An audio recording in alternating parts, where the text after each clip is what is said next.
Lucius is outside walking. They're coming. He's inside, safe somewhere, please! Close the door! He'll come back to make sure we're safe. Ivy! Ivy, please!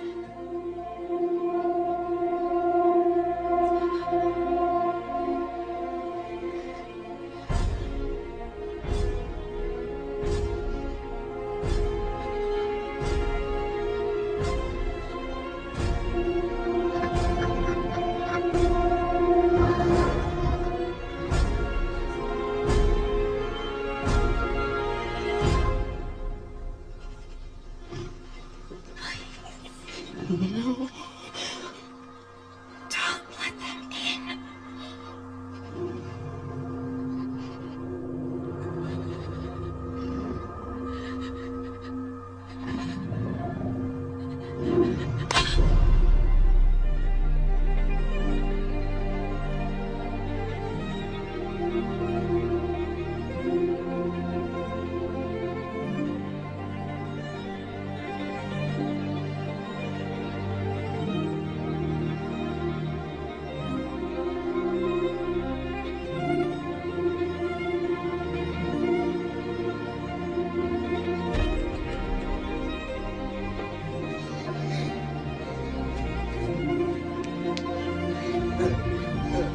Come on.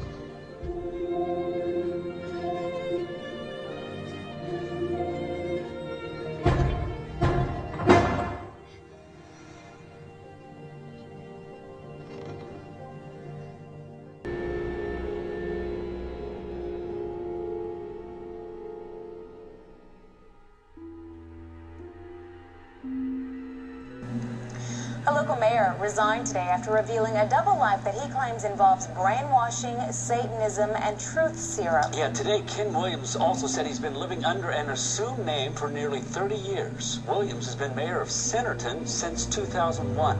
Melissa Kelly joins us live. Melissa, Ken Williams is the assumed name. And he assumed that name when he moved to Centerton in 1980. He was born Don LaRose, and says in the mid-70s he was a preacher in Indiana when he disappeared.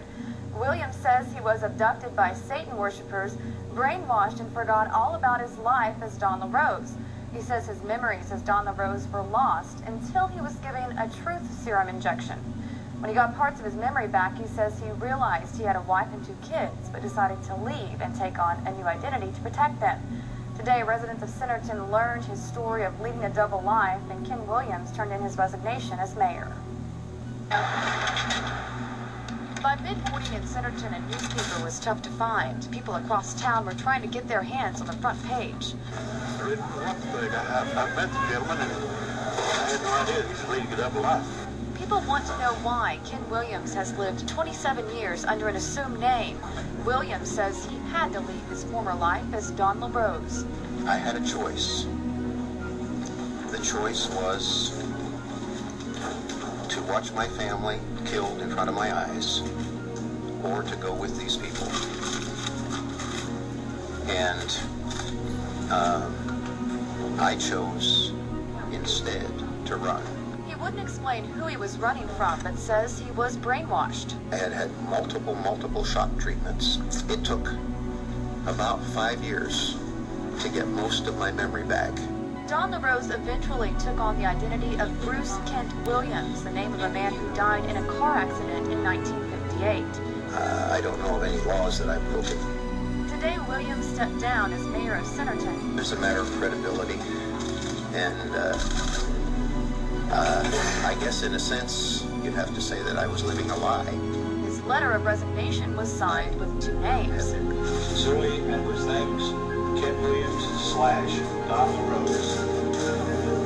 As people from coffee shops to the barber shop continued to wonder about the story, I was shocked, surprised. Ken Williams offered this explanation to the city of Centerton. What happened in 1980, whether it was right or wrong, what I did it under threat for the safety of my family and for my own survival. This information came out because Ken Williams runs a website about Don LaRose and his disappearance. Don LaRose's former family found the website and started wondering about its author, who was running that website. They found the site was registered to Ken Williams, and then the family went from there. And by the way, today Ken Williams says his current wife is standing by him, and the 2 of them plan to continue living in Centerton. All right. Very weird. Okay, thank you, Melissa. Today, Ken Williams says he plans to continue living as Ken Williams. Yeah, he says he's not under investigation for any criminal wrongdoing.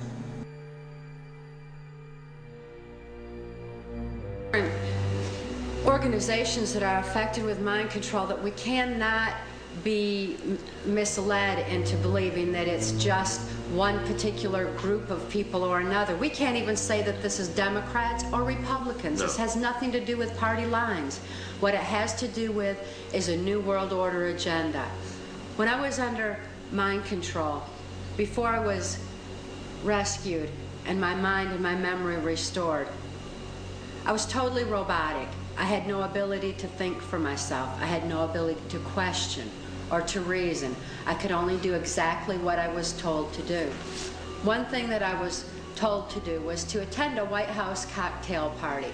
This was during the Reagan-Bush administration while Ronald Reagan was president. It was on one occasion in particular that I heard Ronald Reagan talking with then Prime Minister of Canada, Brian Mulroney, who was also involved in this New World Order effort. And he said at that time that he believed the only way to world peace is through mind control of the masses. This is terrifying in proportion, especially when, having experienced mind control, I know that there is no peace of mind under mind control. Without free thought, there's no free will. Without God-given free will, there's no spiritual expression. And I wonder, what kind of a so-called world peace can we have where people have no peace of mind, where they have no spiritual expression, when they're not even in touch with their own identity? Or it's very frightening in proportion when we consider the ramifications of what all mind control entails and how anyone can justify a robotic society under the so-called world peace guise, which is actually the New World Order, world dominance. My experience that Ronald Reagan took orders directly from George Bush. George Bush was one of the highest up that I'm aware of, if not the highest up that I was ever exposed to during the course of my White House Pentagon level mind control victimization. George Bush began with the United Nations. He went on to head our CIA.